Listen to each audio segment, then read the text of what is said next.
move on to the men's side of things. Head coach Darrell Walker, Isaiah Palermo, and Isaiah continues to grow. You got a couple more inches on you still? Coach hopes so. Yeah, I hope so. It may be just the hair, man. Yeah, it might be the hair. It might be the hair. Can you take him in a game of one-on-one, Coach? I can't take. You got some experience now. I can't take anybody in a game of one-on-one. Okay. I look good, but the body ain't feeling good. I know that feeling. I have the same problem. I think we're just about the same age, that's for sure.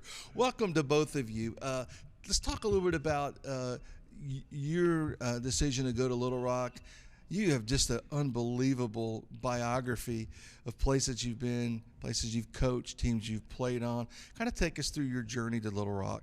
Well, I tried to get the job 3 times. Nobody knows that. One time I lost it to Sidney Moncrief, and the second time I lost it to Chris Beard and wound up going to Clark Atlanta University, having some success there, and was able to come back to Little Rock. I've lived in Little Rock since 1983, and I got drafted by the Knicks, so that's been home for me. So talk about your stops along the way, both in the WNBA and your statistics speak for themselves. He's got. Did you know, Coach? He's got great statistics. Yes, sir. He's pretty good. He's got. But let me make sure the WNBA, the NBA, and the NCAA, among others, where you've coached. Yeah, and the CBA with the Rockford Lightning. So I'm a trivia question. Who coached in the CBA, the NBA, and the WNBA in one season? And that's me. So my resume is all over the place, and it's been a great experience, and it's been a lot of fun. But you can always come home, right? Yeah, that's the beauty of it. Little Rock is home, and I think we got great facilities. It's a great little town. I've lived there since 1983. I got a lot of equity in that city there, so it's the perfect place for me. So when Darrell Walker goes to the grocery store in Little Rock, they know Darrell Walker. And I know a lot of people come up to me in the state of Arkansas because I played at the University of Arkansas. So anytime I'm out and about, people are coming up and talking to me and asking about my team. How about this player to your right? One of the exciting young player, going to be kind of a center stone of what you're trying to do. Well, he's working on his 4th, 5th, and like his 10th year with me. And Isaiah has always been one of my favorite players because he takes coaching. He accepts coaching, yes sir, no sir, and just keeps playing. No problem with him with that. That's hard to find these days with young kids of accepting coaching, and he's accepting coaching. So he's done some good things for us, and looking forward this year to do some more good things for us. Okay, he laid the expectations out for you. So let's talk about this season, playing in a new conference, some new experiences coming about. It's always great to talk preseason, right? But where's your mind at? What's your thought about what's coming up this season for you? I mean, I feel like we're really excited for this new conference. We've put in new flooring in our arena. We have a new scoreboard, new jerseys, and I feel like we just new locker room.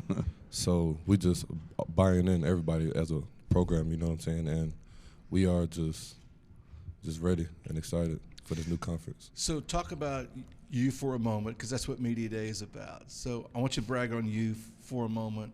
What can we expect from you? What kind of player have you been in the past? Because, again, we're getting to know all these 3 new schools in the conference. So kind of give us your bio. Well, I feel like in the past, wherever my team needed me, I filled in, and he can vouch for that. Like, no game I did the same exact thing, you know what I'm saying? It's either I was on the wing, I either brought it up, helped do something down low, you know what I'm saying? So I'm really just Jack of all trades.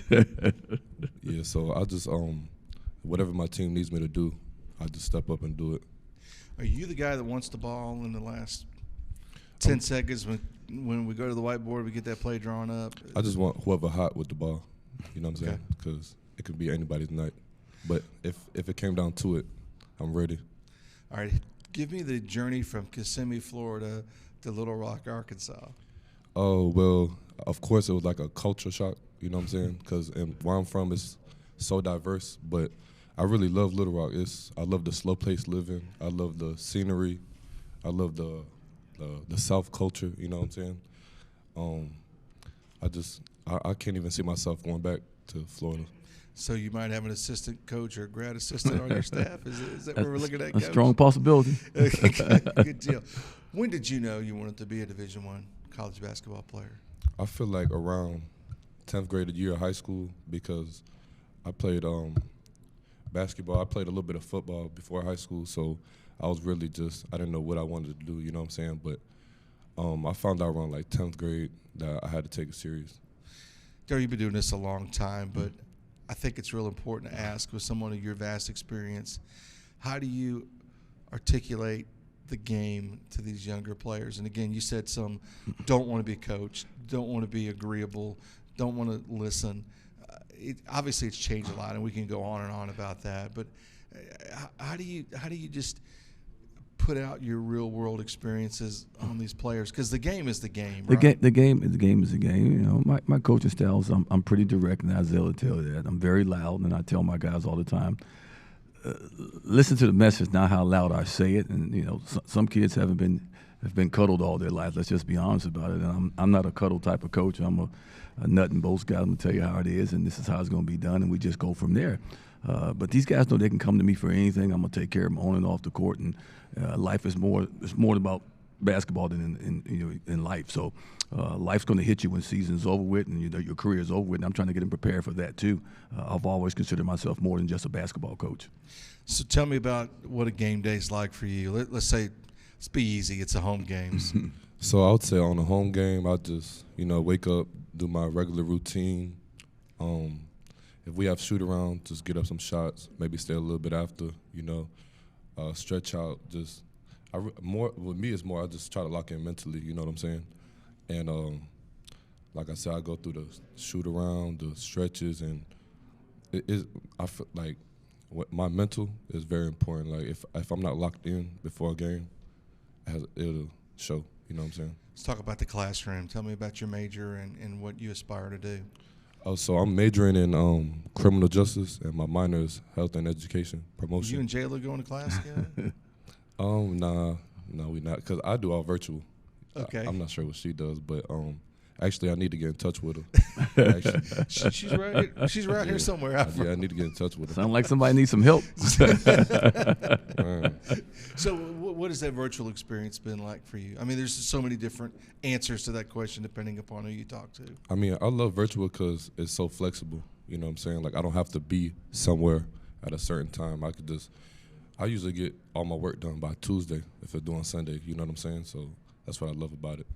So has that impacted the way you coach or the way you handle the players or schedule practice or travel and the ability for some players not to physically have to be in a classroom? Yeah, I think it's great, especially when you're trying to schedule your practice and road trips. But it's also important when Isaiah was a freshman, whoever was a freshman, it's important that they're on campus and they have some classes on campus.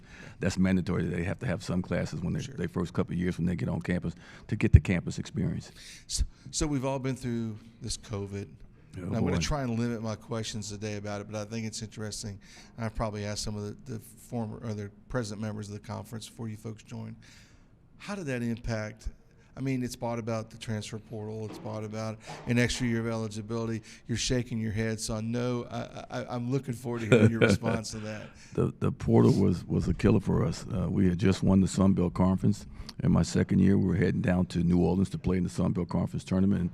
And we only had 2 games to win. I felt good about us winning 2 basketball games, and that just destroyed us, and we couldn't do it. And we came back the next year, and you're dealing with COVID, and didn't have the season that I thought we were going to have. And COVID has been it's been around. It's not going anywhere either. It wasn't good for us. It really wasn't. It hurt us a lot.